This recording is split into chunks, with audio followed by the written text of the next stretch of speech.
Hello everyone, Gav, Mastermind7 for you again today, and welcome to another Valve source code tutorial. This time I'm actually doing live commentary instead of a post commentary because I feel this idea is so pointless, redundant, and just crazy that I felt like I just had to give live commentary just to really hash out why I decided to do this. But you know, as the title says, this is going to be a sort of function visualizer in the source engine. Now you might be wondering to yourselves, can you do this in any other computer language? And the answer is absolutely fucking yes. The answer is yes. So here, for example, I've got RStudio, good for graphs and plots and that. And so we've got a very basic code here. Say, for example, half sine an x plus a phase of pi by 4. In this case, x and pi by 4 are radians. Since, you know, in this context we're using radians instead of degrees. So to go from degrees to radians, you divide by 180 and multiply by pi. And to go from radians to degrees, you divide by pi and multiply by 180. So very simple stuff. So if I comment out, say this, and do this really complicated sine squared e to the x cos x squared, then you can see that it looks pretty damn crazy, right? And it's not going to do anything like this in the source engine, let me tell you. But we could say comment this out and say, what does sine of x squared look like? And you see it has this weirdness in the middle. Or for example, what does cos squared x look like? And you'll see that it's always greater than 0. But R is not the only language that you can use. So for example, you can also use Python.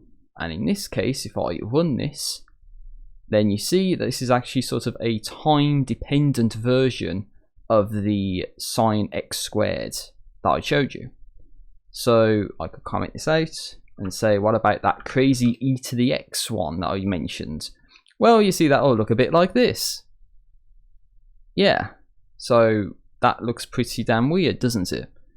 And you can do this for other stuff as well. So for example, here's the cos squared x example. You see it's always greater than 0. And of course, the bottom one, which is some sort of phase difference between a sine and a cosine wave. Now, of course, as I mentioned, you'd use stuff like Python or R to do this sort of stuff because you get, you know, 500 points, for example. Or if I go to R, you can go to, you know, over 1,000 points and get these smooth looking curves. For our purposes, what we're doing, we're going nowhere near that level of precision, let me tell you, because this is probably the most inefficient, ineffective way of doing this. But you know what? I had this idea and I hashed it out for a few hours over the last couple of days. So much so I stayed up until like 1 o'clock in the morning when I knew I had to be up for like 7:30 the next morning, just like hashing this out because I wanted it to work so bad. But in this case, I'm going to go into my Visual Studio solution. This is actually the raw code for my Air Exchange Retail mod. And just for some context, I've got a test map that I'm going to be using. And this is just a basic map. And the way this works is that from an unmodified info player start perspective, which is going to look like that, then this entity, which is going to be a point entity here, is going to be in this plane. So if I just go to solids, then if I do this, then you see it's representative of this grid in the bottom left, which is our YZ plane.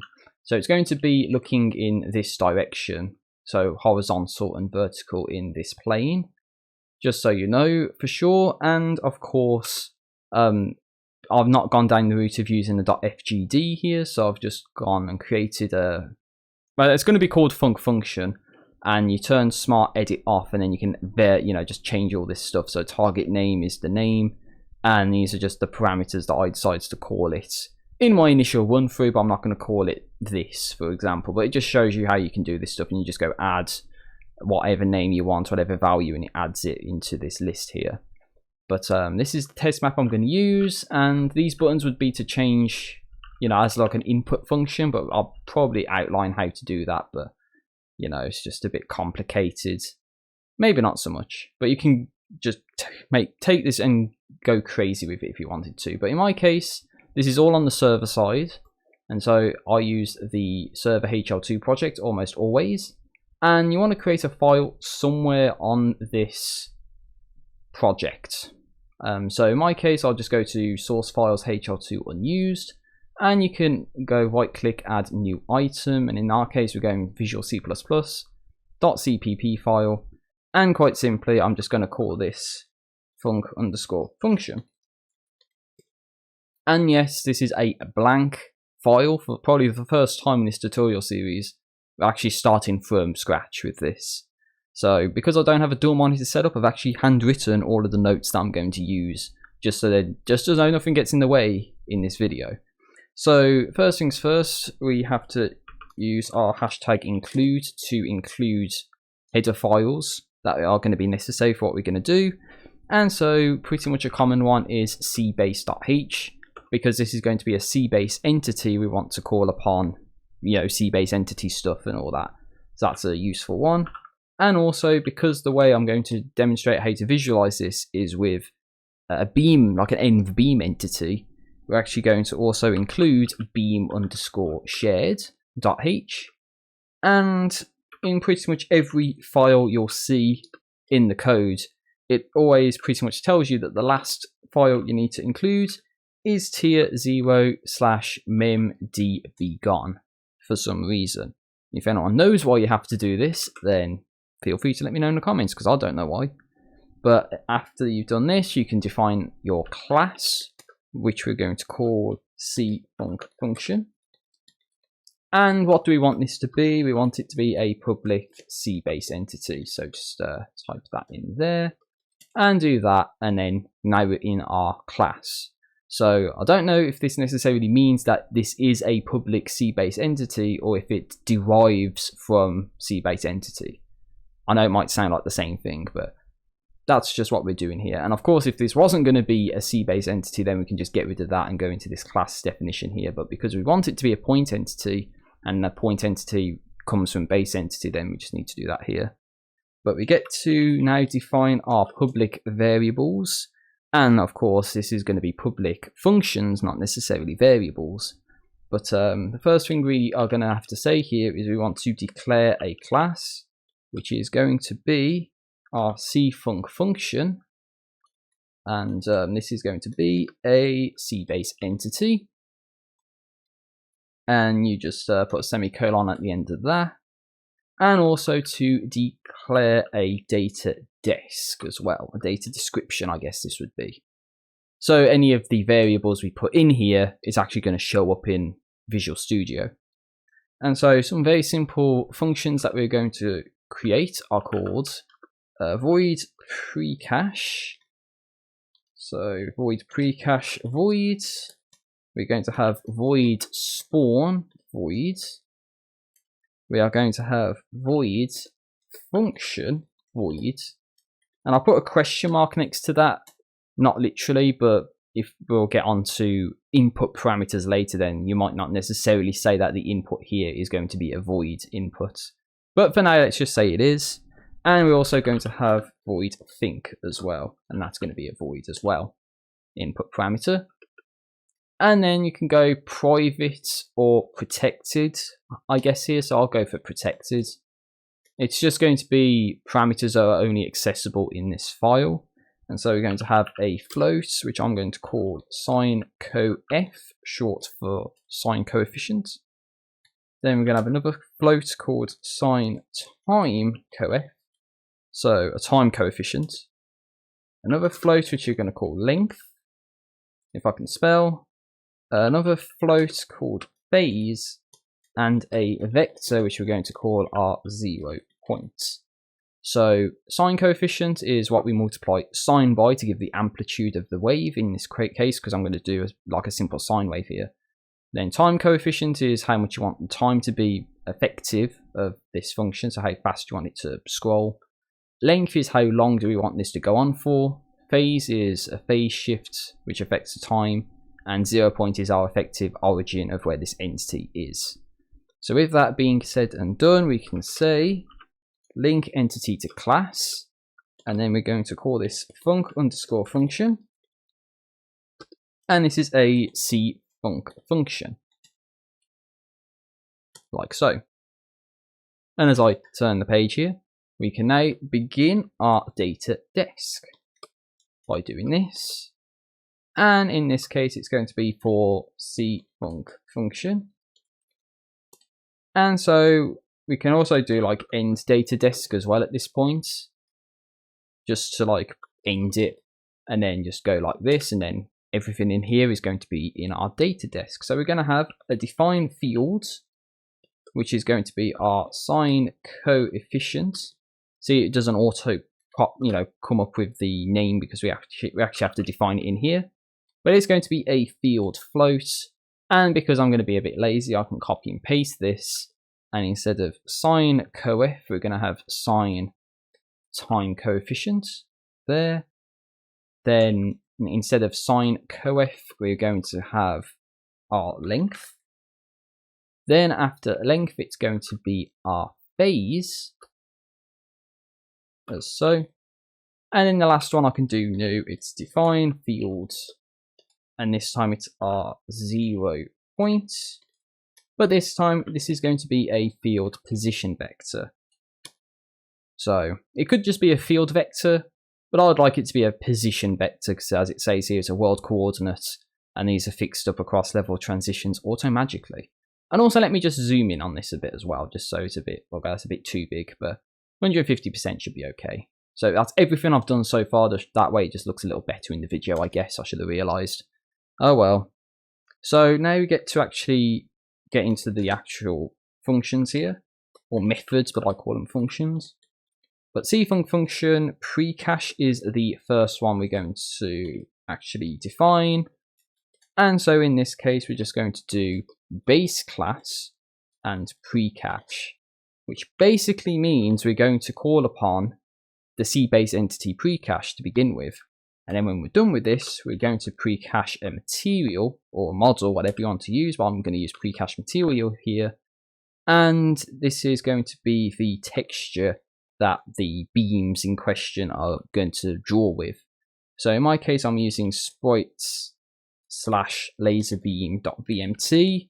On the server, you need to define it as a .vmt file. But that's pretty much all that's going to be in function.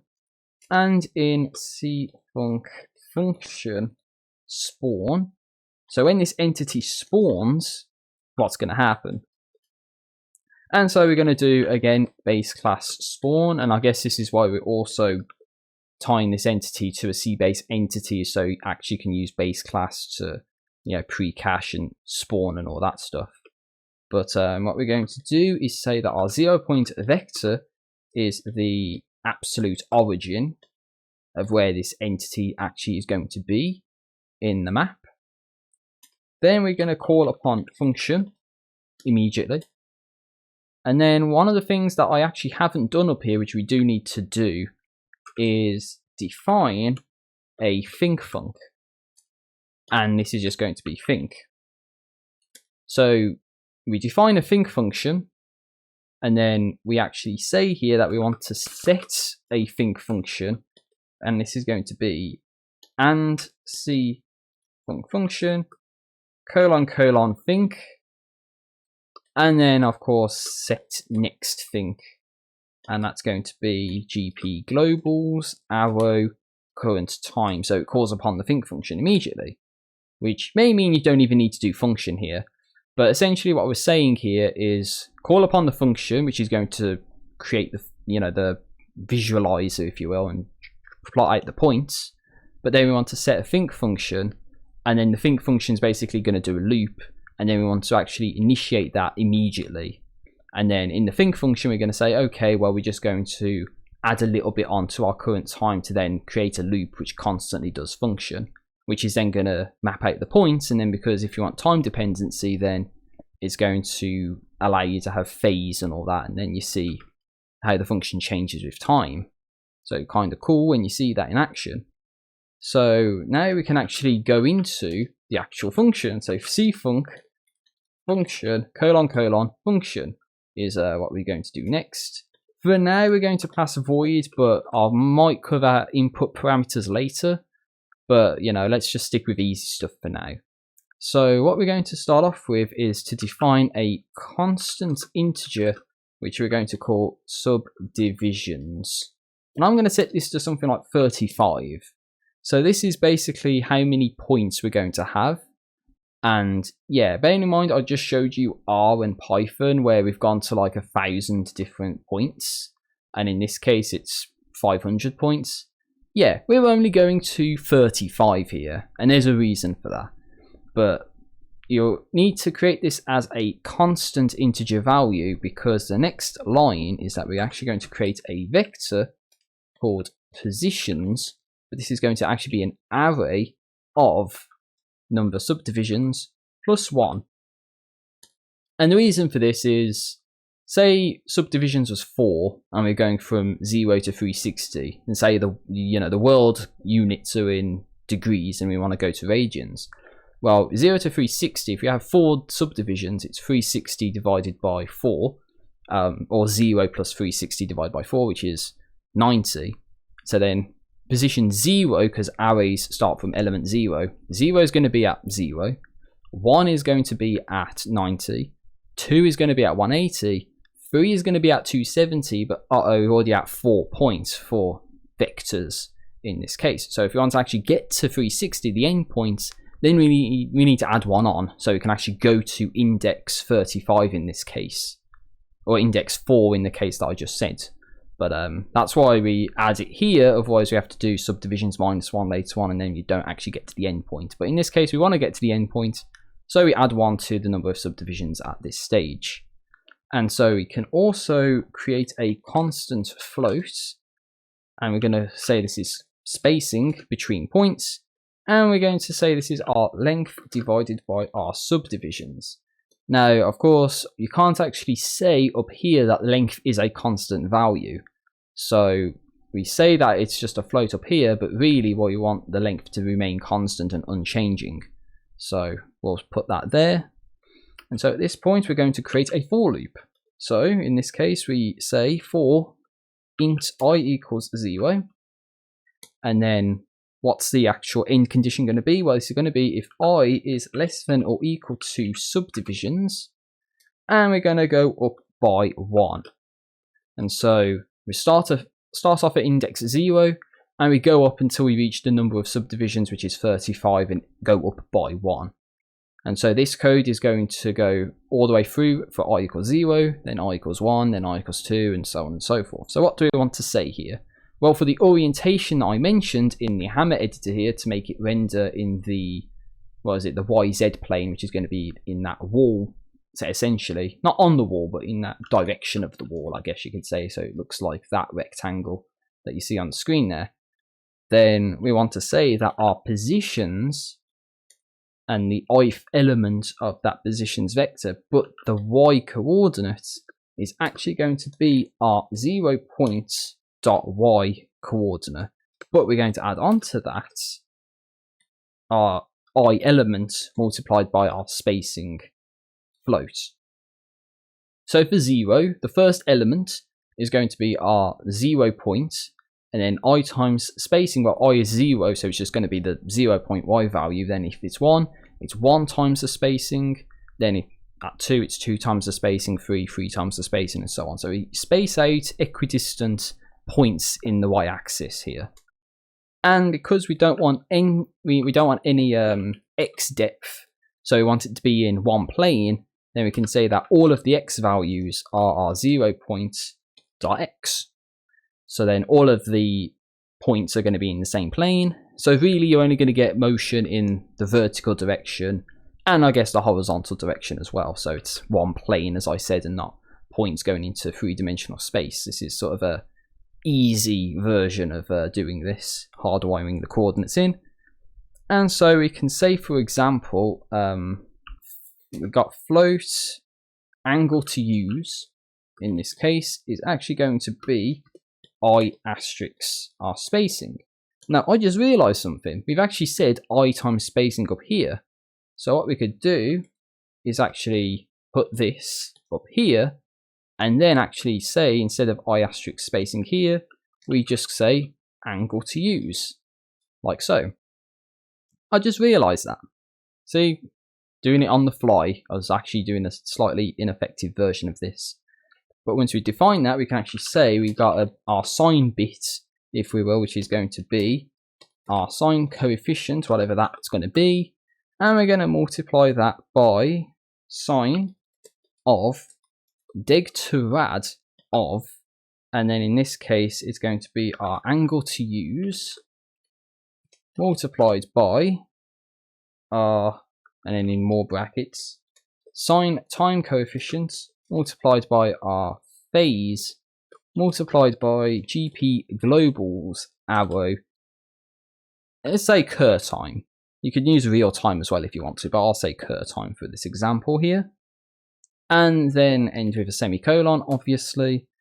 And so then positions I dot z, which is going to be in the upwards and downwards direction, is going to be our 0 point dot z value, whatever that is.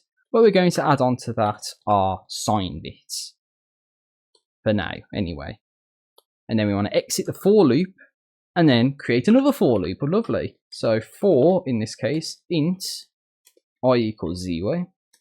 Then this time we're just going to say I less than subdivisions and then I plus plus.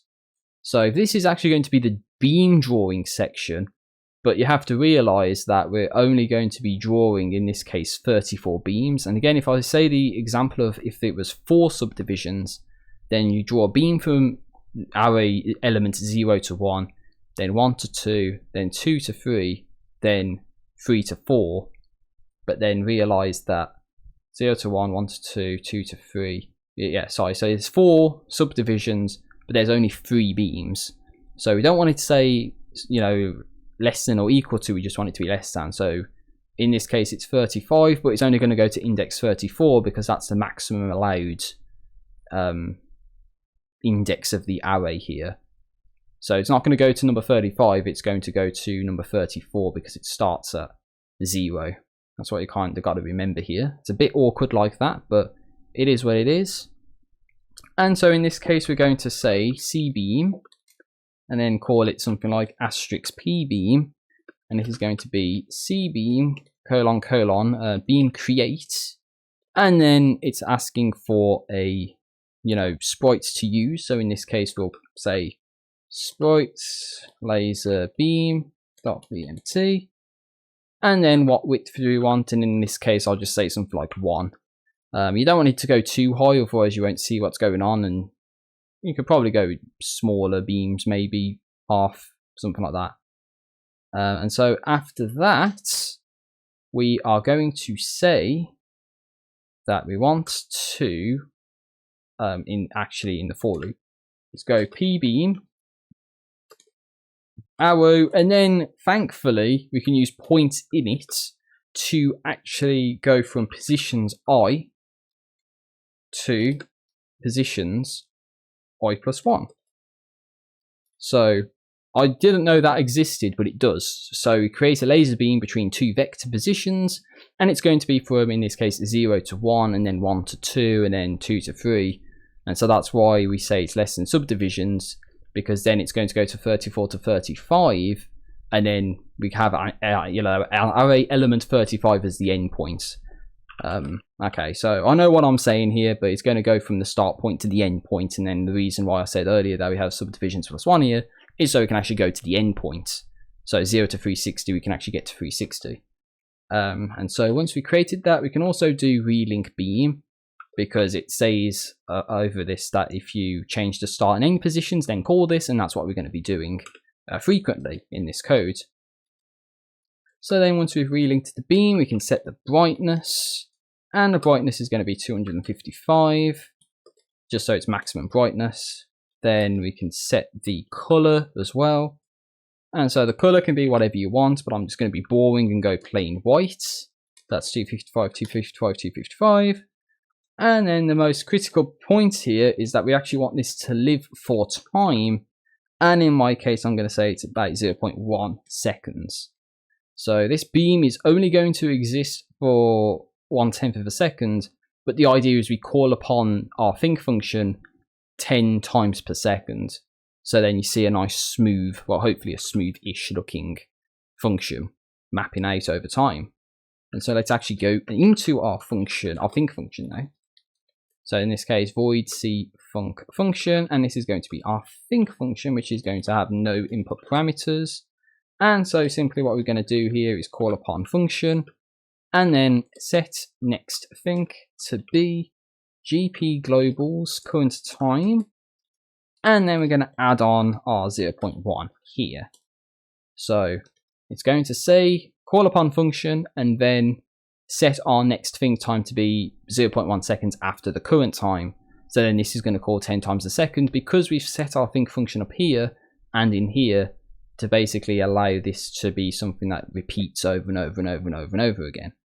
And so in this case, I believe if we go build and build solution, then I'm probably going to have to sit through the entire fucking build process by the looks of things. Hopefully what it says is that it builds properly and builds without any errors. So let's just see what it says. 4 succeeded and 4 up to date. That's what I like to see. So that means it worked. So if I go into my debugger here, then I've already showed you that map with the func function in it. So if all goes well, what should happen here is we should see a sine wave in our game here. Please tell me it worked. Ah, come on, where is it? Ah, you know why? Because I did the map and there's all sort of parameters that are set and it's probably not worked right. But actually, you know what it is? I've not actually set any spawn parameters, Durbrain. Oh my days. Yeah, so that's in spawn up here. So I've done it with no input parameters, so I actually need to say what the length and the what that shit is. Oh great. So we could do that in spawn, obviously, before function is called here. So let's just say that our sine coefficient equals 20. Our sine time coefficient equals 2. Our length equals 360. Our phase equals, I don't know, 35. And we set our 0 points up. So let's just do that all over again, like Mario 64. So as we know, it builds properly. So that's all well and good. So let me just go into the debugger again. And let's see if this actually decides to work this time. Please work. So I'm not looking like, there we go. Look at that beauty. So that is going to be our sine wave, hopefully. And so you see it's looking a bit weird there, but it's essentially doing a sine wave. So, or at least sine of the angle in that case, and then multiplied by phase. So it's looking a little bit like that. Now, obviously, it's not what you would expect, but in my eyes, it's actually doing what I would want it to do, going from endpoints to endpoints and doing all that stuff. Now, of course, I'll have to show you what happens if you try to go to too many subdivisions in this case. So let's say we want to be crazy and go to 100 subdivisions. What's going to happen? Well, it's going to build okay, but we're going to run out of entities very, very quickly, because don't forget, this is the source engine, and we have a fundamental limit of how many entities we're going to be allowed to have, and this is creating a lot of entities here. So as we see, we'll get into the game, and very shortly, we should hopefully say that, well, for me, in my case, I think for more advanced functions as well, that it ends up crashing the game. So you can't really go to that many subdivisions or that short a time frame, because this is just not going to work out so well. Actually, you know what I just realised? I actually kind of screwed it up. I've done this mistake before as well. It's actually doing angle times the phase and not angle plus the phase. So again, I've screwed it up. And every time you fuck up like this, you have to, exit debugging, then build the solution, and then go back into debugging just to see if it's worked. So this can get a little frustrating for people watching the video.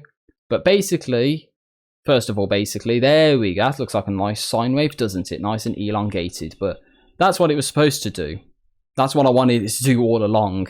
And so this was my idea, like a couple nights ago, for this tutorial, is to show you something like this. It's a nice basic sine wave going from 0 to 360, then converting that into world space position into radians, and then add on a phase to then get it to move. And so with stuff like input functions here, you could manipulate the amplitude or manipulate the phase, stuff like that on the fly. Of course, if you do it for the console, for some reason it doesn't work. It just flatlines the entire curve for some reason. But that does what we want it to. So alright, we got it to work, right? That's the function visualizer for you. So you could probably, for example, say what does sine squared x, not really sine squared x, but you could probably add in a cos bit here if you want to. Let's do that. So cos bit equals, and then let's just for argument's sake, it's going to be the same fucking thing here, but instead of a sine, we're going to have a cosine, and let's say that we'll minus the phase, and then see how this looks. So, oh wait, one failed. What the hell are you talking about? Cos bit is undefined because I've not actually added it onto this bit. Of course I haven't. Or would it be sine multiplied by the cos bit, do you think? Sine cos. Let's see what sine cos looks like. So we just do something like this. Again, if you don't use, you know, parameters that you define, then you get errors because it's like, oh, you tried to define this, but then you never used it. So, of course, there's that issue as well. You just got to be careful with it. And I know I've been ranting and rambling. I said this was a live commentary version of a Valve source code tutorial.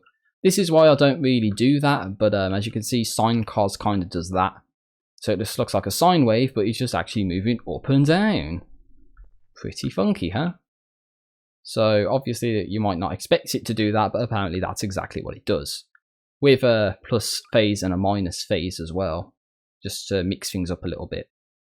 But one of the things I wanted to say was if you wanted to say, for example, you wanted to have a void add a, for example, and that's going to be a void, then this is going to be an input function. So down here, let's just do it with our think function. We're going to define an input function, and this is going to be our field type. Well, this is going to be a field void because it returns void. Then we're going to have our function name, which is add a, or rather it's actually going to be what we call it. Let's call it add a, and then the actual function add a in this case. And one thing to realize as well is that add a does not actually pass through void. I should have realized this. It's actually an input data underscore t and input data, I believe it usually is.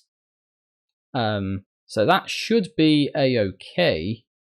And then right at the bottom here, we could say void cfunc function colon add a, and it's going to have an input data underscore t and input data, even though we're not going to use that.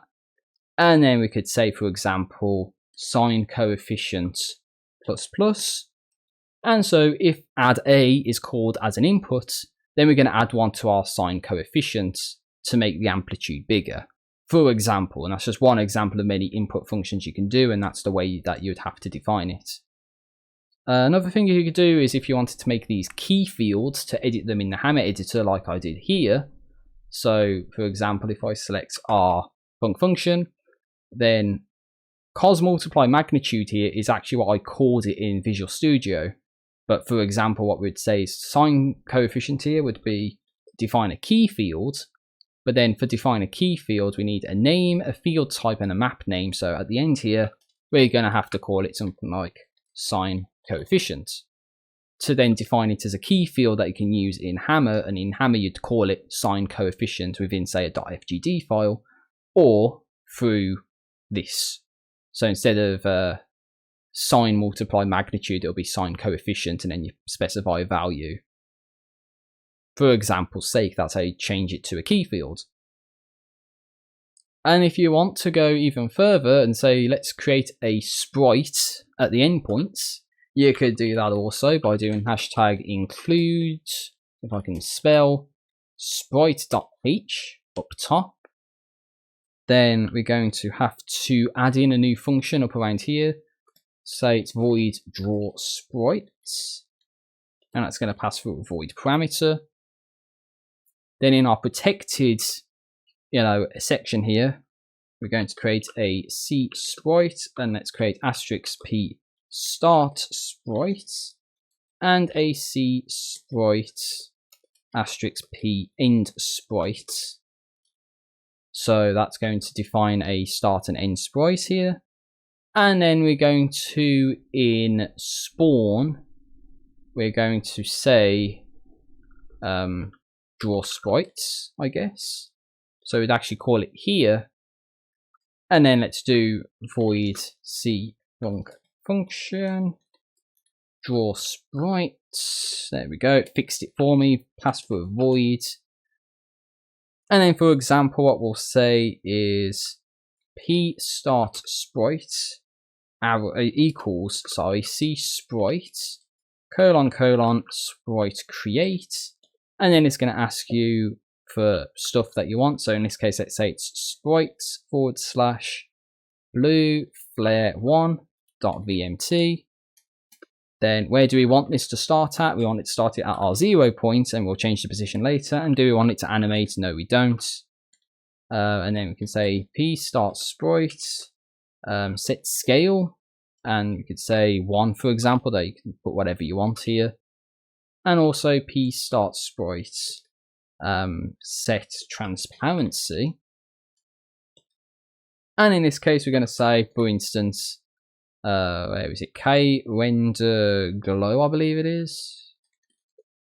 Yeah, K render glow 0, 0, 255, 255.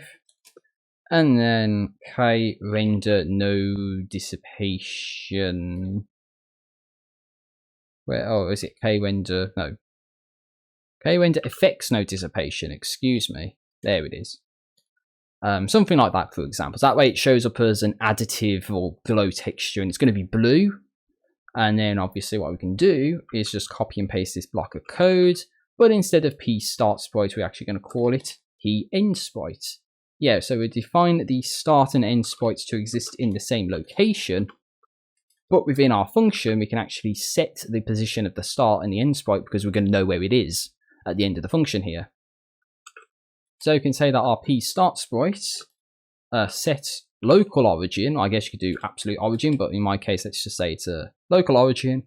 And the start sprite is going to be at positions 0, which is the start of the array.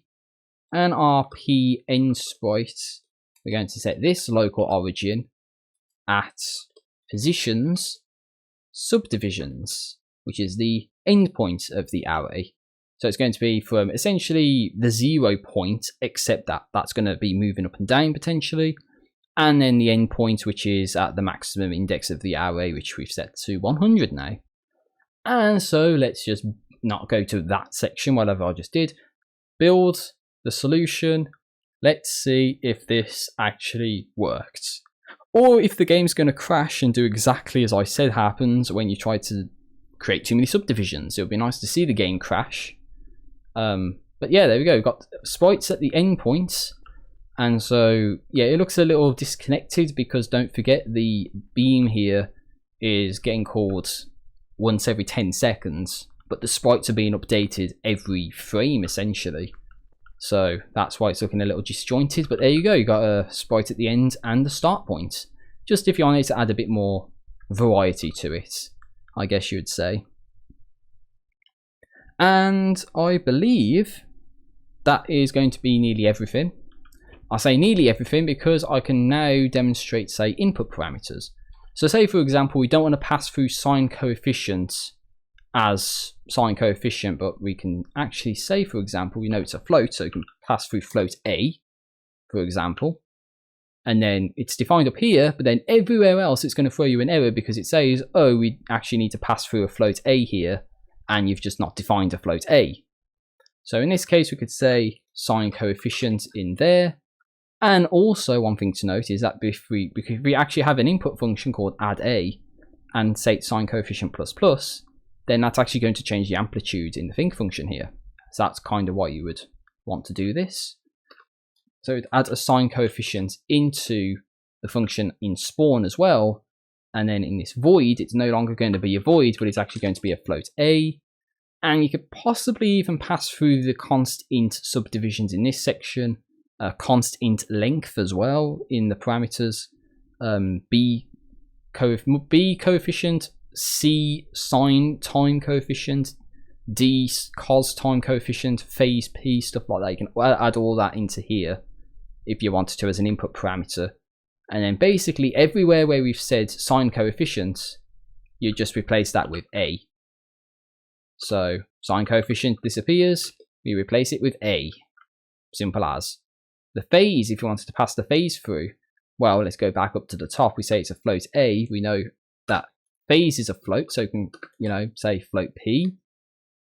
And then, of course, here, you just have to pass through the phase.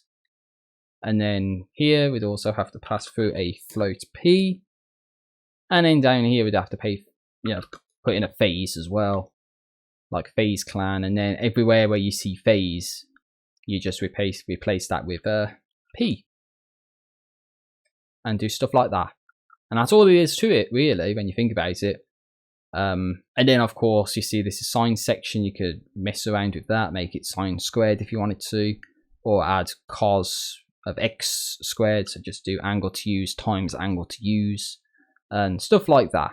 But you see that generally speaking, this works. So that is practically how you do this sort of function visualizer in the source engine. As I mentioned at the start of this video, I don't know why you would want to do this, but I just had this idea, and this is like the simple version.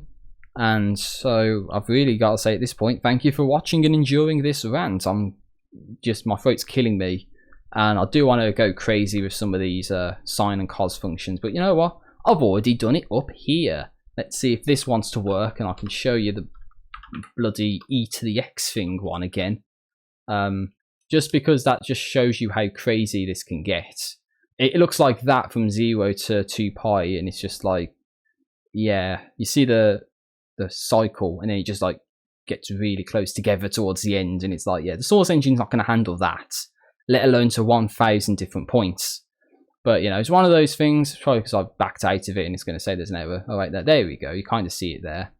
But yeah, I just wanted to show you how you could do something like this. But trust me, I think the next tutorial might be a bit better, because it might actually include networking, so going from the server and the client to create a laser gun. So I hope you'll see me for that, and yeah, hopefully you enjoyed the madness. Let me know what you think in the comments down below. Have a great day, peace out, and I'll see you next time.